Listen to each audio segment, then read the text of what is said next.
Reprise du débat, l'honorable député de Nanaimo Ladysmith. Merci, Monsieur le Président. Je prends la parole aujourd'hui pour parler du projet de loi C-14, l'énoncé économique d'automne.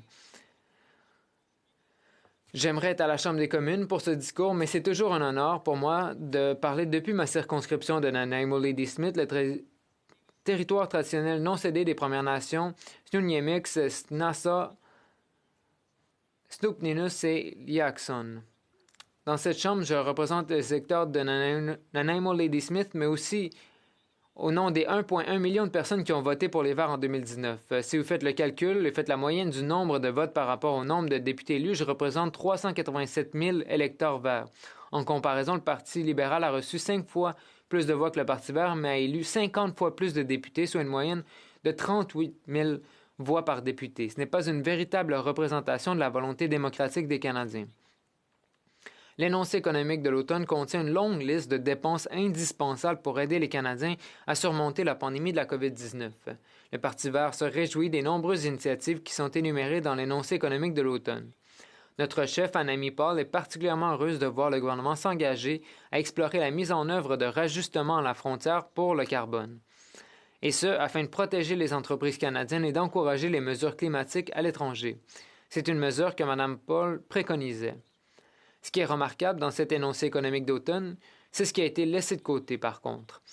Nous avions l'occasion de mettre en œuvre des réformes et des améliorations nécessaires à nos systèmes de protection sociale et de soins de santé. Il y a des réformes mineures de notre système fiscal, mais elles ne vont pas assez loin pour créer plus d'équité. Il y a des dépenses de programmes pour les populations autochtones, mais pas assez pour traiter les problèmes systémiques auxquels elles sont confrontées. Et il y a des programmes mineurs pour faire face à l'urgence climatique, mais rien d'assez concret, d'assez audacieux pour faire face à cette crise existentielle. Je sais que les députés du Parti conservateur, l'opposition officielle, se sont blottis contre les complotistes avec leurs questions et leurs discours faisant référence à la grande remise en état du Forum économique mondial. Franchement, les conservateurs devraient avoir honte. Je ne suis pas un fan du Forum économique mondial et de ses rassemblements de milliardaires non élus à Davos. Ces milliardaires qui parlent de responsabilité sociale et de protection de l'environnement, mais qui font pression sur les gouvernements pour obtenir davantage de réductions d'impôts pour les riches et moins de réglementation pour les entreprises. Ce n'est pas une théorie du complot, c'est simplement de l'avidité. Le programme des conservateurs a toujours été le même que celui du Forum économique mondial. Réduction des impôts et déréglementation tout en prétendant se soucier des travailleurs. Lorsque Stephen Harper était premier ministre, il s'est exprimé à plusieurs reprises à la conférence de Davos, notamment lors de la réunion de 2012, lorsqu'il parlait d'une grande transformation. Les Canadiens méritent mieux. Il est temps de prendre des mesures audacieuses. Il est temps d'assurer un revenu minimum garanti pour éliminer la pauvreté en créant des normes pour tous les Canadiens pour que personne ne tombe entre les mailles du filet. Il est temps que l'assurance médicaments universelle complète notre système de santé universel. Nous sommes le seul pays à disposer d'un système de santé universel qui n'inclut pas l'assurance médicaments.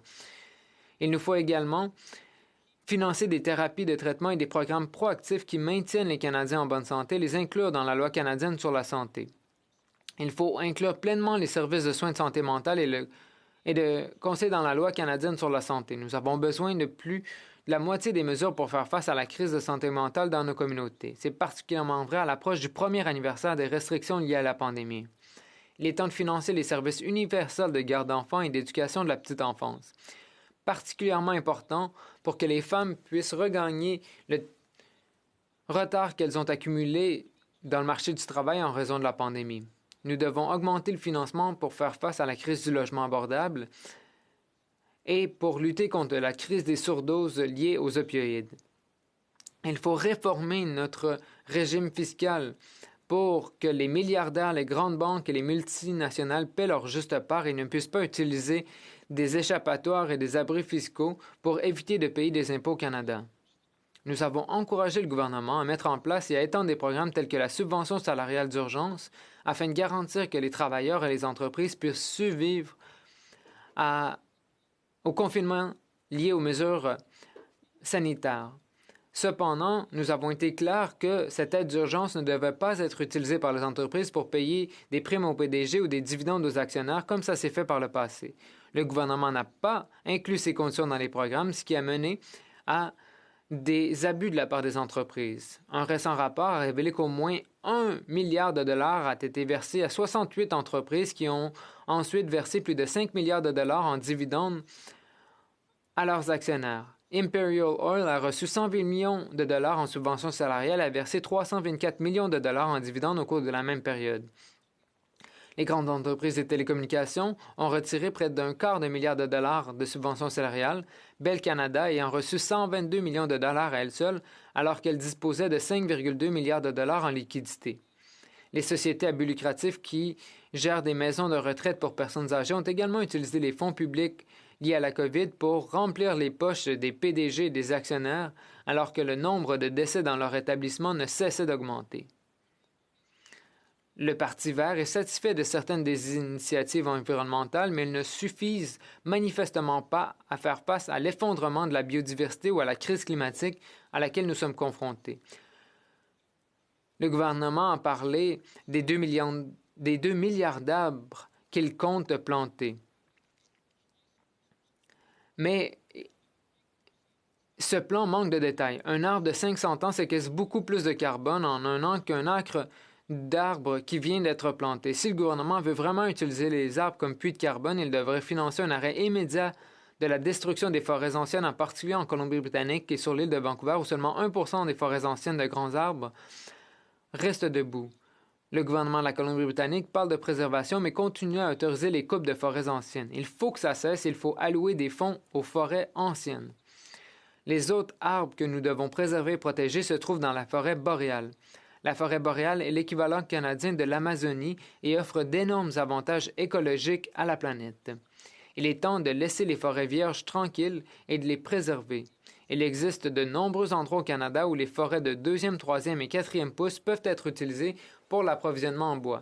Mais les entreprises forestières doivent être tenues de replanter les arbres après leur récolte, que ce soit sur les terres publiques ou sur les terres forestières privées. C'est le coût des affaires et cela ne doit pas être subventionné. Le Parti vert se félicite des dépenses consacrées aux initiatives des consommateurs pour lutter contre les changements climatiques, notamment le financement de la modernisation énergétique des maisons et de l'infrastructure des véhicules à zéro émission. Mais la crise climatique exige davantage des initiations plus ambitieuses, en commençant par l'annulation de l'oléoduc Trans Mountain. Les experts ont déclaré que ce projet n'est pas viable financièrement et qu'il devrait devenir un actif immobilisé. Il n'aidera pas à financer l'initiative de lutte contre le changement climatique. Les combustibles fossiles continueront d'être utilisés dans un avenir prévisible, mais en quantité décroissante. Nous devons mettre fin à toutes les subventions à l'industrie pétrolière et gazière. La vérité, c'est que si nous ne prenons pas des mesures audacieuses pour faire face à la crise climatique, les dépenses nécessaires pour faire face aux mesures d'atténuation aux catastrophes résultant des changements climatiques feront passer les sommes consacrées à la pandémie de la COVID-19 comme de la monnaie de poche. Le Canada est en retard sur le plan climatique. Le gouvernement canadien se sont engagés à respecter 9 accords internationaux et ont élaboré des plans zéro émission pour atteindre les objectifs convenus. 8 provinces et 3 territoires représentant 85% de la population canadienne ont atteint l'objectif de Copenhague en 2020. Mais 2 provinces, l'Alberta et la Saskatchewan, ont tellement augmenté leurs émissions qu'elles ont complètement annihilé le progrès du reste du pays.